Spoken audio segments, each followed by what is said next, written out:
Welcome to The Truth in This Art. I am your host, Rob Lee, and this is your source for conversations on arts and culture.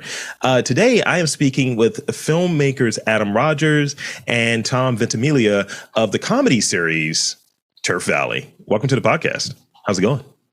Hey, Rob. Thank you, Rob. Going well.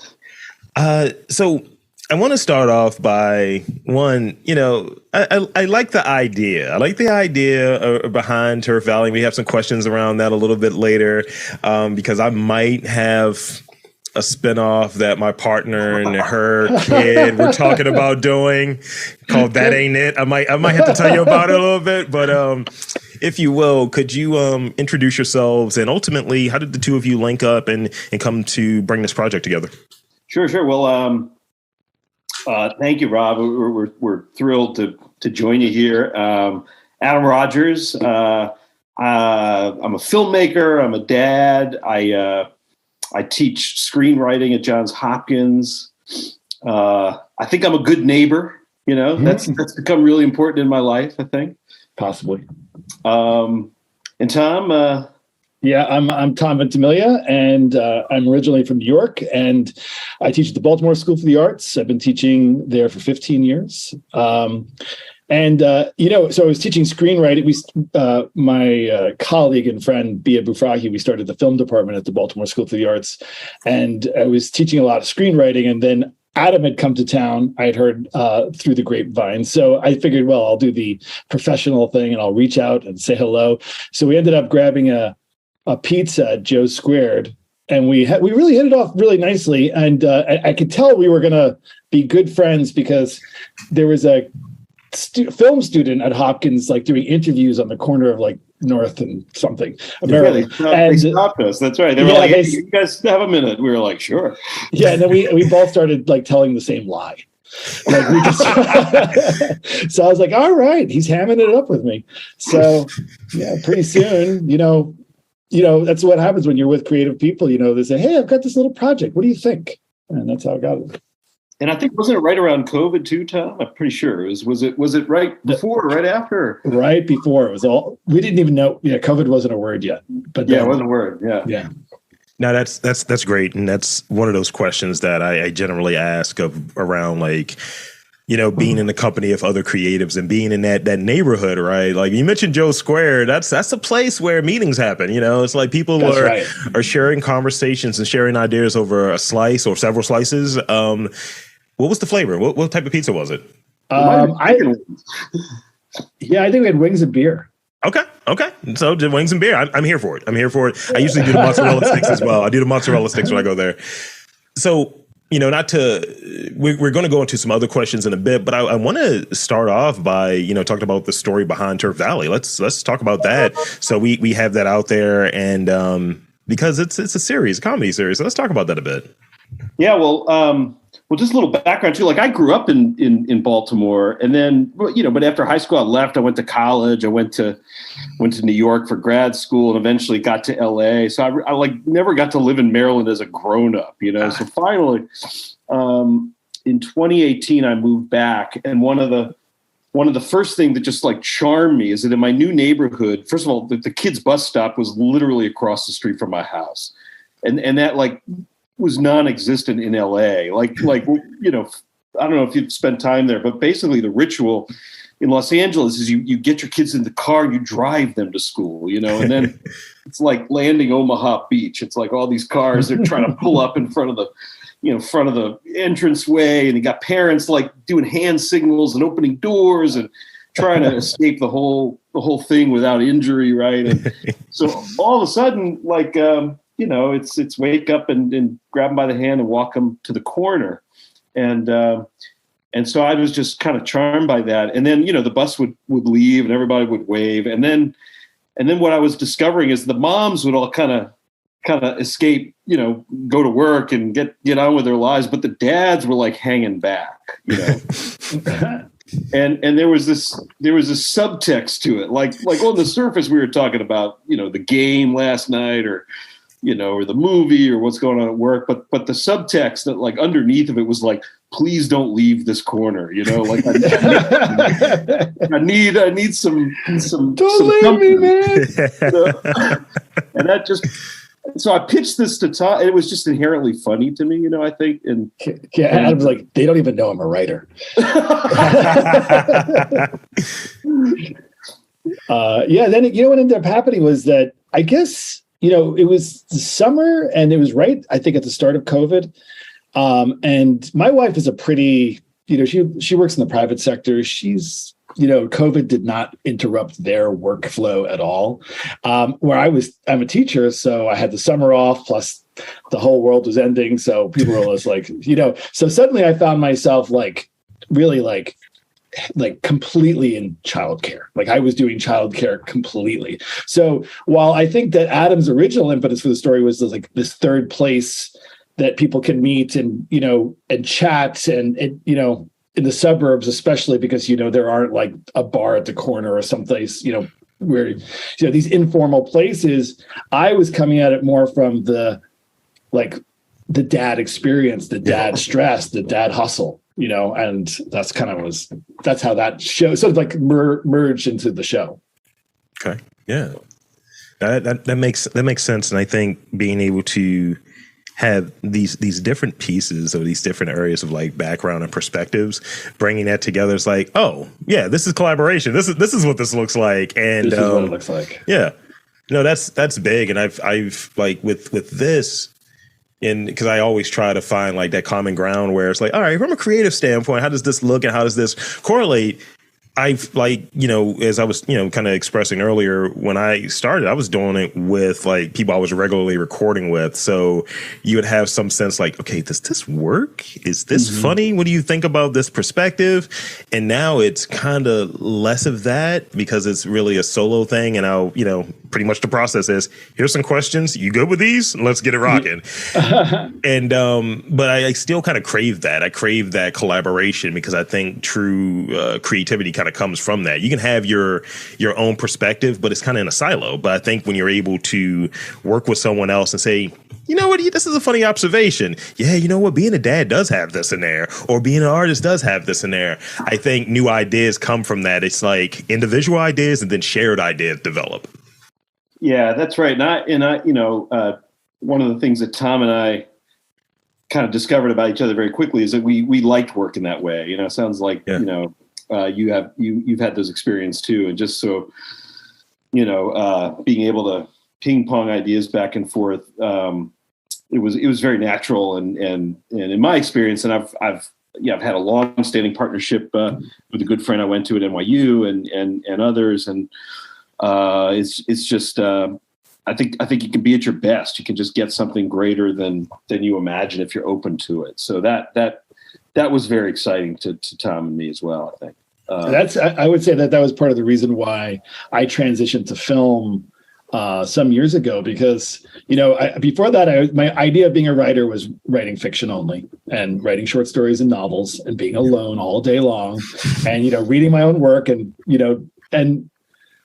after a while, you're like, man, I just want to hang out with people. It doesn't have to be all about me, and now, this project in particular, basically at every turn, there was some talented person who showed up and was amazing at what they did. And I was just like, oh man, go. That started from the beginning. Emma Ayala did all our graphic design work.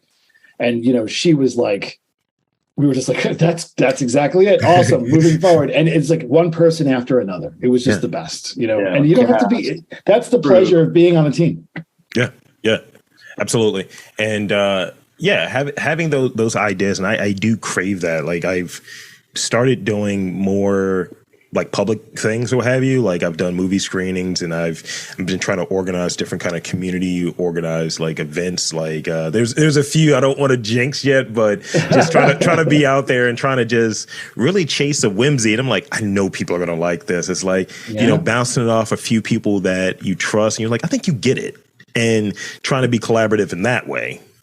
And that's the word. That's what you just said, the word, which is chase. I think what we're talking about really was, at the end of the day, it was the focus of the show. It's about a bunch of dads sort of hanging back on the corner, trying to chase whatever idea, that's right, occurred to them, and sort of trying to explore something they were curious about, or something they were mystified about, or just simply confused about, but chasing it together. So now that I'm thinking about it, Tom, I think the whole premise is kind of about this collaborative spirit, even among neighbors or whatever. Oh man, that's so true. I want to throw this one out there because I read something about the term dadness. So if you could define what dadness is, if I want to hear both your perspectives, we're going to be pinging-ponging this here. Define dadness for me. If you can, as briefly as you can, define dadness for me, because I'm not a dad, so that is a knowledge gap for me. Yeah. Look, I don't think.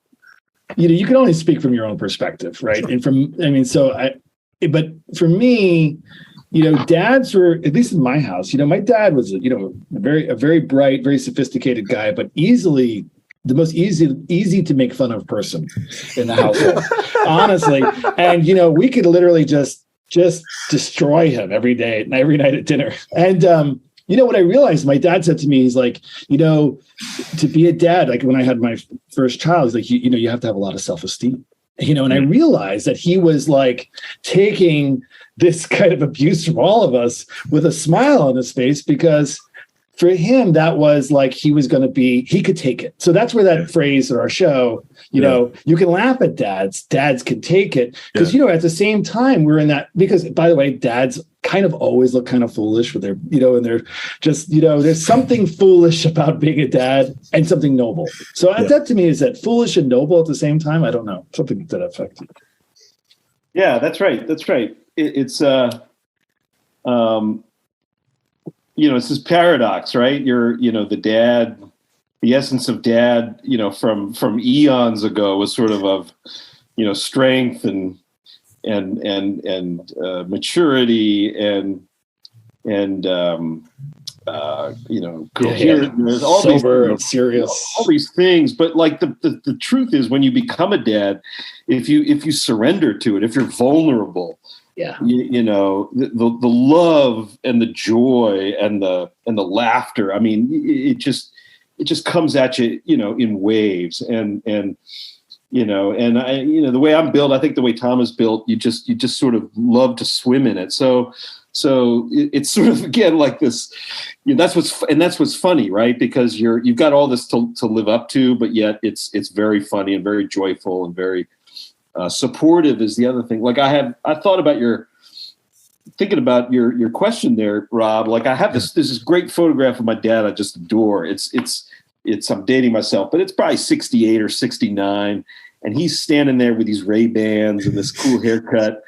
He's sort of a little bit of a hipster, and he's standing there on the beach and he's just holding me up with like one arm, like it's this great show of easy strength, and cool, but also like, but I think dads are just, if you're doing it right, it just sort of like, you get to be supportive of people and not just your own kids, but it's that's the best. It opens up a world of like, kind of collaboration and helping people self-realize or something like that. So I don't know if we're getting closer at it, but that's kind of what it is to us. I think the thing is that also it's changed pretty much. It's changed, pretty radically in society. And, a lot of, during that summer where we were writing the episodes, I was spending all the time at the pool and, with my kids and over at Meadowbrook. And, I think it was me and two other dads were with our kids, and the whole rest of the pool,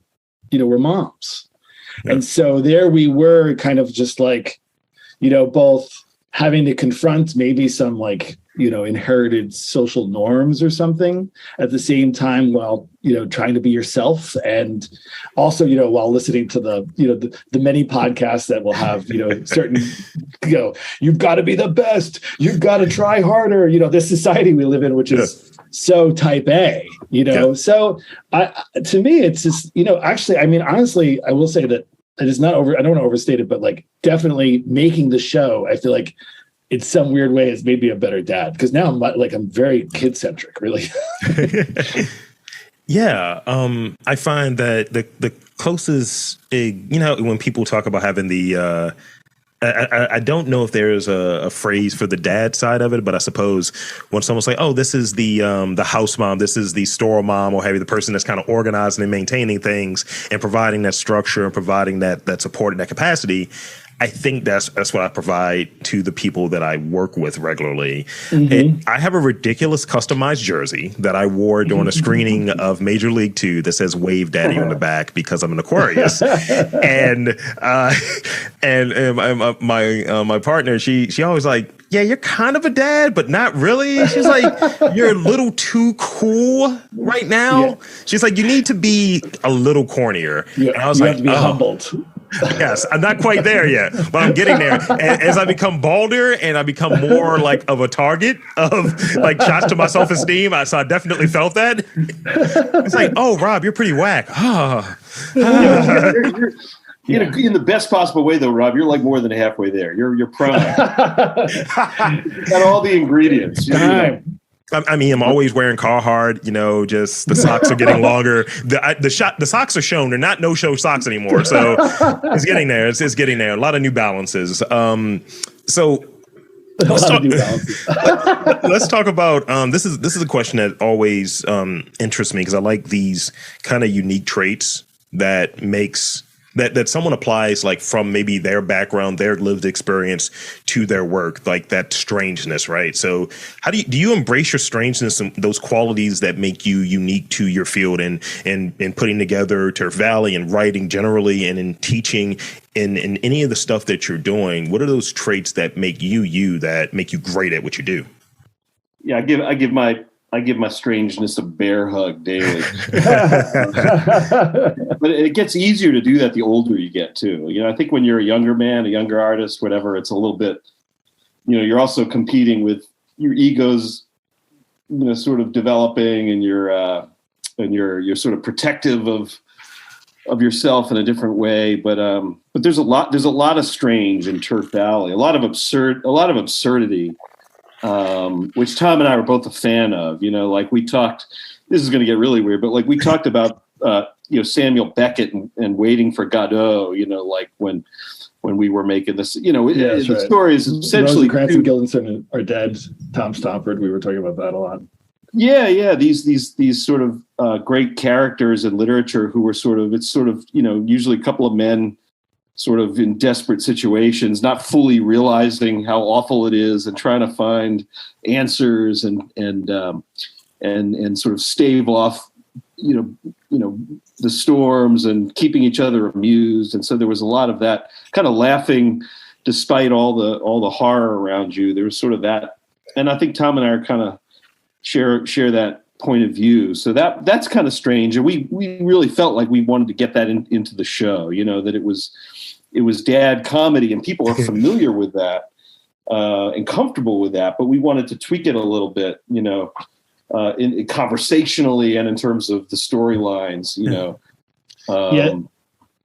Yeah, it's true because that you say strangeness, and what I think of is that how important it is to embrace your strangeness and how strange you feel, because honestly, I like, if I were I would often feel very like the absurd, right? Where you're like sort of engaging a lot of practices which you don't necessarily believe in, but you're doing it because that's the social convention. Sure. So like that was part of like our thinking along the idea of like episode 1. We're talking about, Charles Mann. We have an NFL star, and we have, guys who love sports and they love sports heroes and the way they talk about sports. That was the strangeness of those experiences as growing up, and then say, okay, that's okay. That's I can make fun of that a little bit because it's in myself, but it's also the other people that I've experienced in my life. So yeah, that's kind of it. You just embrace the strange, even living in the suburbs. I mean, there's really, suburban life is strange. Yes. And it's not something you need necessarily to judge. Rather, it's something that you look at and just sort of like, experience. Yeah. I like one of the things I always get, and I had to just accept it. I had to just accept the L, if you will. There's a certain degree of fun that's made about like me being a podcaster, and that's really associated with my personality type these days. And I almost speak in segments sometimes. I was like, I'll never get credit for this, but I remember my girlfriend was like, your new podcast is called I'll Never Get Credit for This, but I was like, can you stop? Or just different things like that. It's just things that I regularly say. And she was just like, yeah, just make that a segment in your podcast, because this is just how you go about things. This is how you live naturally. But this is what I do to preface things. And it's not necessarily a hot take at times, but it's more of this is just how I see things. I'm observant. I look at things and I see them, and that's just a trait for me. So that makes you a little bit the outsider. Yes. Always. Yeah. Right. So if I were to get into, let's say, putting together that series I may have referenced earlier, it's going to have maybe reference to something that is very obscure, but it's like, oh, he's going to turn it on his head. He's going to turn it to the side. He's going to make it from this perspective as a black man in his late 30s, and that's the thing that's going to work, just my experience and how I'm going to maybe transition it. So I would imagine it's very similar, that maybe some of the things that you've read or some of the things that you're into, artists that you're into, it works itself into Turf Valley. Yeah, that's so funny you said that, because there's an element to Turf Valley that we sort of discovered that's very mysterious, and I think it kind of just happened organically, because if you think about it, if you totally buy into the idea of the suburbs, you're not able to appreciate the strange. So our characters kind of, and we embody that in one of our characters, Howard. He's the guy with a stroller, and he's a USDA. Played by Jason Williams. Yeah, Jason's an amazing talent, but questioning, curious. That there's be suspicious. Be suspicious. Yeah, just it's healthy to be suspicious. And, Sure. Yeah. And I think maybe that's true of all artists, who sort of exist in these systems, right? But also are sort of a little bit outside it, or a lot outside it. That's totally true. And that's what makes for the tension, is you're sort of buying into it up to a point, but you're also, kind of like pointing at this and saying, "Come on, can we all admit how weird that is?" This is weird. But so we tried to we consciously got that. I was also there's this filmmaker, his name is Alexander Payne. He made Sideways. I don't know if you've seen that movie, and a bunch of others. But he, somewhere along the line, he said, look, as an artist, you gotta retain your 5%. 5% of just weird, strange, inexplicable stuff that you just love, that you want to keep in your work. Even if people are questioning why it's there or trying to rationalize why, I just like that, and I think we had that percentage, maybe even a little more at times, but I'm aiming for 15, aiming for 20. Yeah. Well, I'm sure you probably get like a lot of people, Rob, asking you like, "Oh, you should put this on your podcast. Oh, you should put this on your always." And we get a lot of that too. We get a lot of you should put this. You should put this as an episode of your show, because then what you realize is that what you're doing by making like a Turf Valley or a podcast is that you're impacting people to see things differently, and suddenly they're beginning to see their own lives as quasi absurdist drama, and you're like, oh, there you go, you're on to it. So in this one, I want to pitch this one to Adam real quick. So I read that you worked in Hollywood for 20 years, or 20 plus years, I guess. Could you describe what that experience was like, and would you bring into, like, from that experience, how would you apply that to your work with Turf Valley, or your work, like, just like current work, I guess? Yeah, no, I mean, it was just a great ride. And after college, I went to NYU sort of in the early 90s. And it was sort of like, it was just the center of the universe for me. It was getting to run around the city and making movies. And then I didn't really question it, but I just sort of, all of us had the aspiration to kind of like get out to LA and get our at bats, but no one really told us how to do it. And, there was no real guidance. It was sort of like, we just sort of all had a very healthy state of denial, that we would somehow figure it out. Right. And so I moved out there. And everybody who goes out there for the first time, if you want to be a writer or a director, you sort of go through these phases, where first of all, no one knows you and nothing happens. That's sort of the first phase. And then, you'll start to, you meet people at parties, maybe you'll start to get a meeting or two, with a production company, and all that sort of happened. And then you just, keep working, you write script after script after script. And I don't know, 2, 3, 4 years into this process, you sell something, and that finally happened. And I still remember like the number. It was like $23,678.12 for and I called every family member I knew. Like I made it. I got paid to write something. It was like it was miraculous. And then again, you sort of get into the system a little more, and then eventually we really broke through. I wrote with a buddy of mine from NYU named Glenn German, and our real breakthrough was we sold a script. It was a buddy comedy, a little bit like Midnight Run, kind of thing. But we sold that to Universal. Nice. It was just a big payday, and it made all the trades, Variety and Hollywood Reporter, and all of a sudden, we were really employable and kind of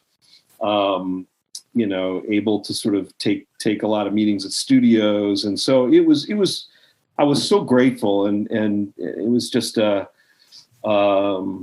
charmed period, where we were working, we're selling scripts and selling pitches, and driving a Paramount and driving a Warner Brothers, and but to keep ourselves human, like we always saved those. You get a drive-on pass when you go into the studio. They hand you a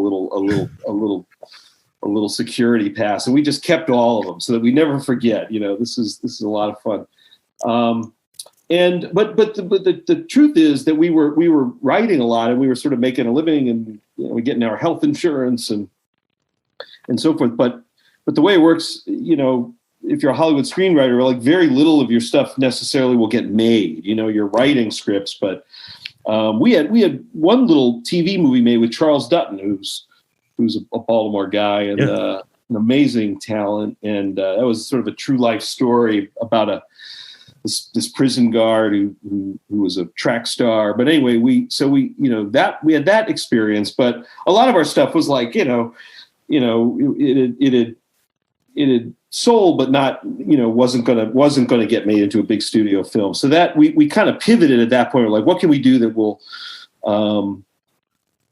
that allow us to get some agency back in our lives, where we can be filmmakers again. I'm sorry, Rob, too, I'm going along. This is a long answer to your question, but we wrote a little indie film. We got that financed. We got Andy Garcia in it and Vera Farmiga, and I got to direct that. And it was so meaningful and fulfilling because I was making a movie again. It wasn't just, not that writing isn't great, but it was a chance to sort of, work all those muscles. And so I got to sort of touch all those bases out in Hollywood. And eventually, the family was sort of pulling me back here, my mom and dad, and my older daughter had gone to college at St. John's in Annapolis. So it's still an important part of my life, those kinds of projects. But I think the lesson I learned from Matt Middleton, that was the independent feature I made, was the feeling of never stop making. If you want to call yourself a filmmaker, you got to keep making stuff. Yeah. And so that's why Turf Valley was so exciting. It was just a chance to, even in the middle of, this worldwide event, to try to do something, try to put something fun into the world. And so I think your question, Rob, is I think there's a certain work ethic I developed in Hollywood, a certain level of professionalism that I aspired to, and that became very important to me. It's a company town, and everybody's really developing that kind of level of work, and so that was fun. Coming back, I don't think I lost that, and I think that sort of informs what I'm always trying to be my best and find people who want to be their best, and so. And obviously all the experiences, the collaboration and and the stimulation. It's great about LA because look, you're the little league. You're a little league dad, but the umpires and editor, the first base coach is a cinematographer. I mean, I love the baseball comparisons. I love it. I'm loving it. I don't know. I'm excited. The Orioles are breaking 500, but yeah. So it was a great ride, and it's still fun to try to take a spin on it, and keep those projects alive. But Maryland, it's just been great to be back, and so you can't take LA completely out of the boy, but it's nice to be here. I dig that. Here. And thank you for sharing that. I think when like every now and again, and one of the key things that I heard in it that really stuck with me is like being a person that's doing it. Like if you haven't done it for a while, like I know.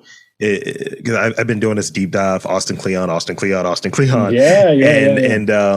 this notion of kind of leaving things, leaving things to the side and not coming back to it or not doing it regularly. I was like, no, I had to keep doing this, because if I stop doing it for an extended period of time, or if I leave these muscles, if you will, then when I come back, it's gonna suck for a little bit. And kind of recognizing that. And even if like I have a pretty torrid recording schedule, so I might do 15 interviews in a week. And if there's like one day, if I take like 4 or 5 days off without at least even looking at questions, or at least even thinking about it, or even listening to a podcast, that's something that's moving that needle, then it's like I'm not really working at it. So when I talk to someone, when I'm trying to pitch being a consultant or something along those lines, I can come in like I'm a regular working podcaster. Like when someone's like, I'm a working actor, not I'm waiting for, this big tentpole movie to come out and I'm going to work for like 3 months or 6 months or what have you. And then I don't touch anything for a while. I need to constantly be doing it. This is my practice. That's right. Yeah. I love that phrase of work. It's a, there's a certain romanticism, I think, in what we all do here on this podcast. We're crafts people. We create things and shape them and work on them and put them out into the world, and then let's do another one. That's sort of who we are, right? Yeah. And I always found a lot of comfort in that. That you always have that process, that work that you can turn back. And always be working on something. And I think it's almost like, in a good way, kind of a disease, like there was this editor, totally, right? But everybody, what I'm talking about, Yeah. No, it's important. I think really it's important. And even when I'm not doing this, I'm working on I do a movie review podcast, and that takes a very separate set of skills. It's very much centered on me, whereas and what the content of the movie is and all that stuff. But this particular podcast, it's me trying to like help steer the conversation, but it's about the guest. And I try to kind of get that over, like, hey, you tell your story, however you want to tell it. And if I can help like shift it in a way that people listeners are like, oh, okay, this is how you would navigate that. This is how you go about collaborating. And they're actually able to get something out of it while learning about the artist or whoever the guest is, background and their process. I think that's a win for everyone involved. That's right. Yeah, process. Right. You're saying all the right words. And that's what Tom and I try to share with the students we see is don't think about that result. I know it's tempting, like, oh, that sale I'm going to make, or that award I'm going to win, I hope, or whatever. But no, if you just learn how to make a movie and just are open to that process, or to write, or just have a great interview, the rest will take care of itself, I think. Yeah. And with that, with students, I want to pitch this one over there, and again, baseball, over there to Tom. So I read that Turf Vally is a great example of applying lessons learned in the arts classroom in a practical sort of application, practice, performance, and profession. Could you share like more about that and how like you view like working within this project and how like in arts education has helped? Yeah. So I was when you guys were talking, I had to think of a colleague at work in the theater department at the Baltimore School of the Arts. He said to me something once, like many years ago. He said, "Art is a verb." not a noun. And I was like, oh man, that is so true. And so I think what ended up happening is, so I along the way, as I've been teaching, I just always ask myself, like, what could we do? What could we do next? What could be, I think I found that the thing I didn't like about the high school situation is sometimes it'd be a lot of simulation of projects, pretend, tests or pretend projects or, model UN. But like, I kind of was wondering, like, well, what if you actually made something and put it out into the world as a thing, as a real project?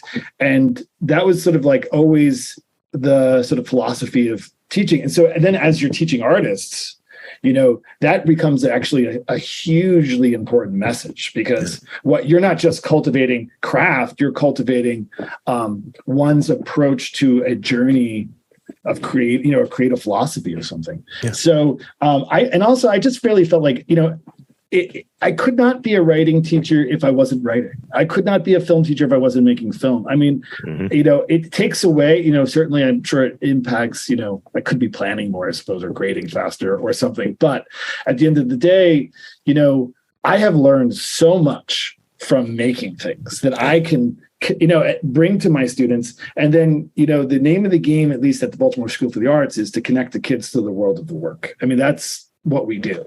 And, you can't do that unless you're doing the work, unless you're, working with SAG and raising money and, having to do COVID protocols and, your Maryland tax incentives or whatever crazy things you have to do because you don't want to do, but, you have to do because that's how you make a film. So, both on the writing and the producing side. And so that was actually the greatest part of this was, we hired film students from the Baltimore School for the Arts and from Johns Hopkins and from a couple other colleges. We paid them. Yeah. They got IMDb credits. Some of them had some pretty sophisticated roles within the crew.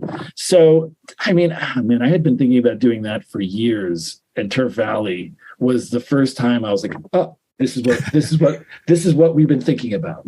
Yeah. So it was pretty cool. That's fantastic.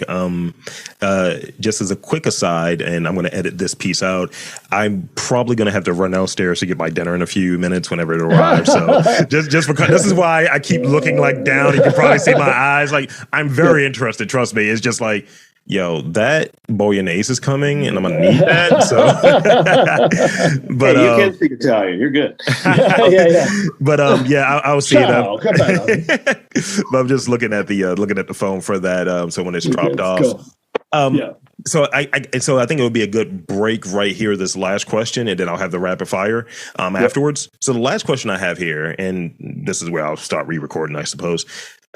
So not every idea is a winner, and I know from working with others, it's like, oh, okay, this is stupid, we can't do this, or this is going to be a hassle, we don't have the resources for it right now. Maybe it's something that we come back later, or we don't, for whatever reason, it's just not going to work at the moment. How do you know when to cut bait, when to pivot? How do you know when to adjust when you're working creatively, especially when you're collaborating? Yeah, like two things come to mind. There were two really big surprises for me on working on Turf Valley. The first one was, first of all, Tom and I had so many ideas for episodes because there were so many conversations, we had both had. I think we had 25 episodes, like 10 minutes. Endless. Yeah, like endless. But what we started to realize, like that, bottom line, we were making little movies, little TV episodes, and that they really had to work on a visual level too. They had to be funny, not just sort of the words, but the images. The action, had to be funny. And so we had a lot of ideas that got like kind of cool and abstract. That you might literally have a conversation about with somebody, but that ultimately were a little were too abstract and maybe funny to us, but were funny conversationally at a dinner party, but probably didn't, sort of hold up under scrutiny for an actual episode that you're going to shoot. They were too heady and not enough visual comedy. And so that became a kind of a guidepost for us, I think, about the episodes that we did shoot. we had to let go of some things that I think were pretty funny. Tom and I we had this one episode about imaginary friends. It was hilarious. Oh, I still love that episode. Yeah, and maybe we might find a way to work it, but at the end we kind of put that to the side as much as we loved it to try to. It was the right choice. The other big surprise, like one of the ways we financed this whole show is a combination of investor money and some Kickstarter money. But also, we got local businesses to invest in our show. And originally, we maybe we can have that Len the plumber van, sort of up the street, and pay a little bit of money to have sort of basic product placement. But then we discovered some of these small businesses, they wanted to be in the episodes. They thought, could I have a cameo? What would that look like? So the creative thing that did surprise us was, if you have a real estate agent who's really funny and wants to, help sponsor the show, but wants to be in the show, can you find a way to integrate that into the storyline in a way that's organic and satisfying? Mm-hmm. And so that was a huge challenge for us. And we eventually, figured out a way to do it. Just to sort of put the cherry on top. I mean, sure. There were ideas of ours that we loved that we realized weren't necessarily a great fit for visually for what we were trying to do. But ironically, working with these small businesses and helping integrate them into the story and finding ways to make that work became incredibly challenging, but really opened our eyes to what a little television comedy could do, because you don't want it to stick out. You want it to be funny and feel like it's part of the show. So that was really exciting. And I think sort of brought us all together as a community, even in an even stronger way, these local businesses and services, just working with them. That was a real surprise. It helped financially, but it was creatively really stimulating. Yeah, and the only thing I would add to that is that, I would say there was a time in this project when, at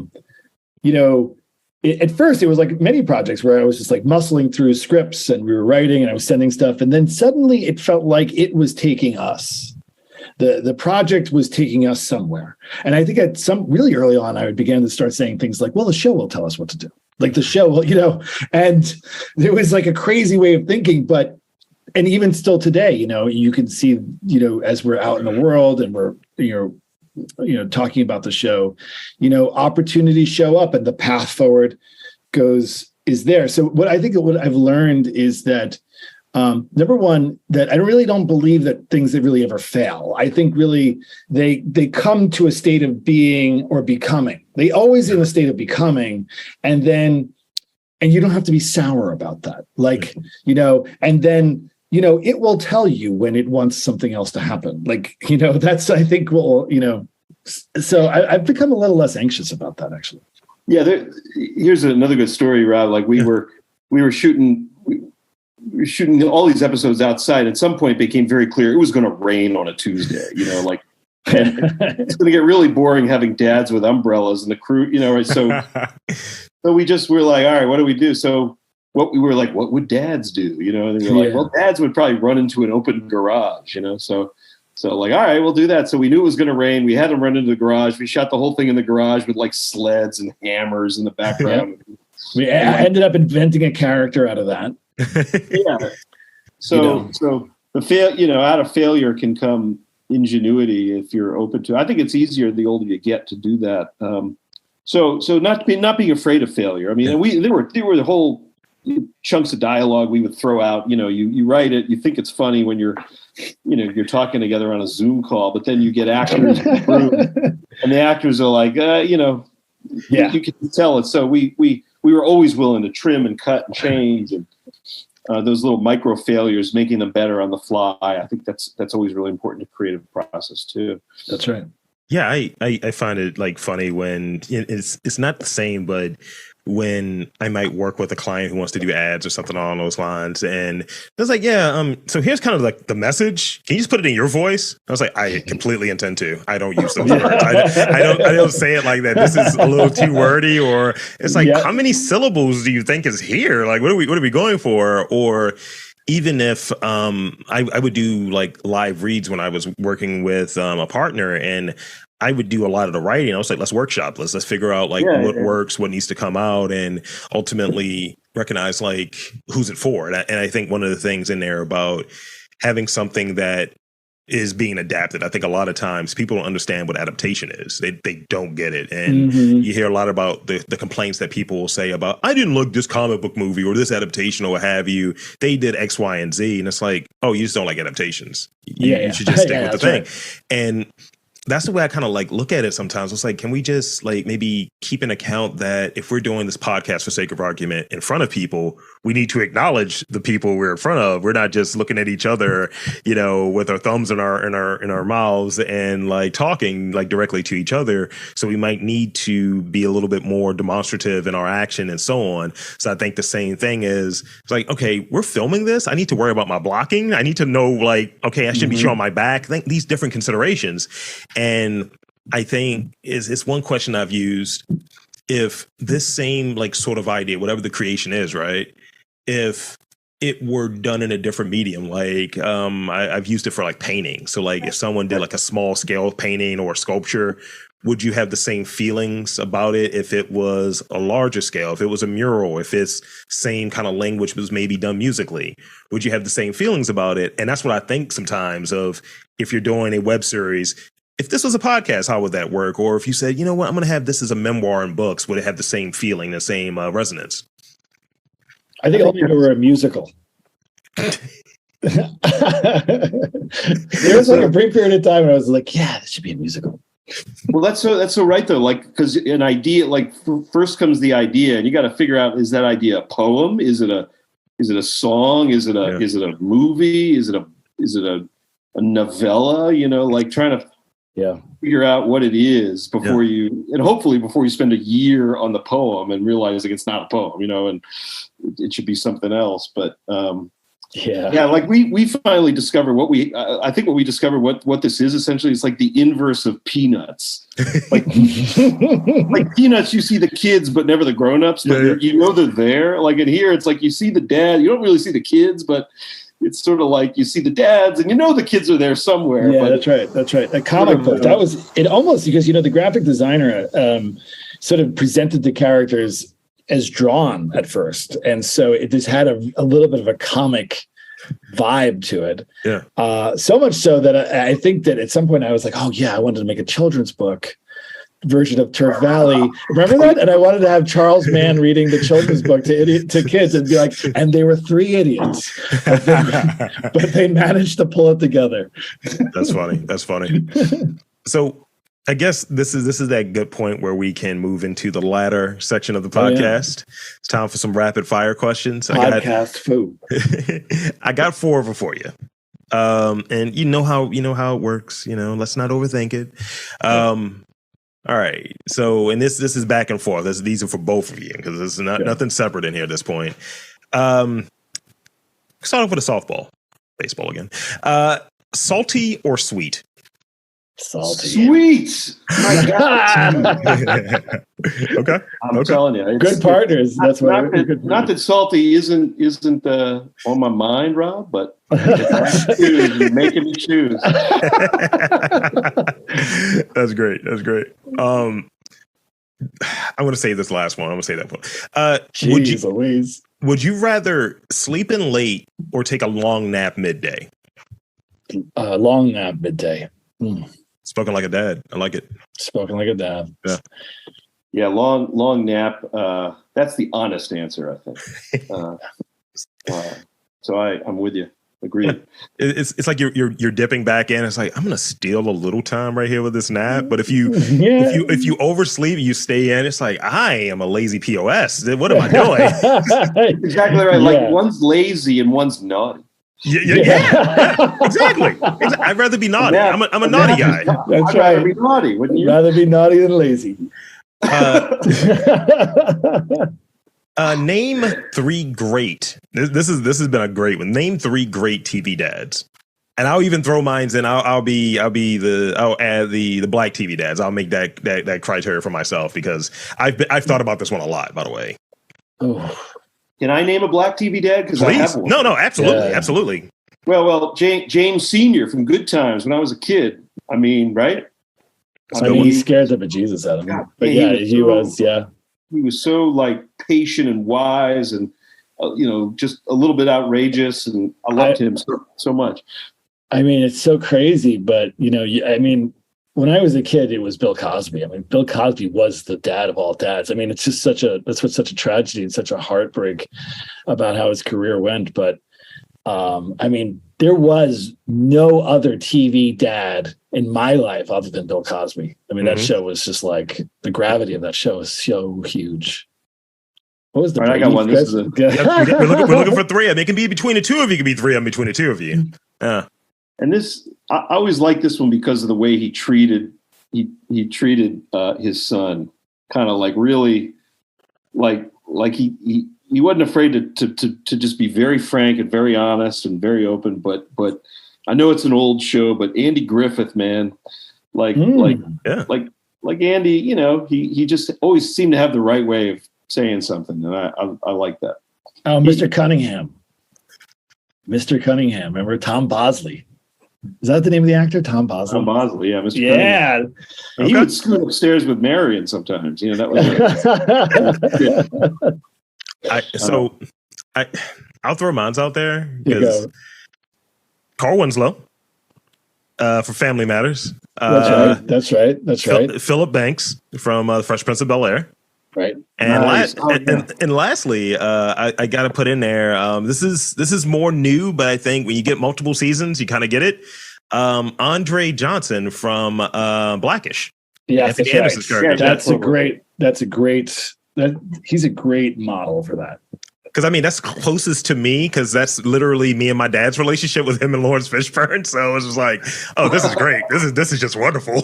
That's right. He's really captured too that mixture of the funny, the outrageous, the impatient. Just that whole mix. It's great. All right, so this is the last one. This is the one I've been holding on to. And based on what what Adam said earlier, this is great.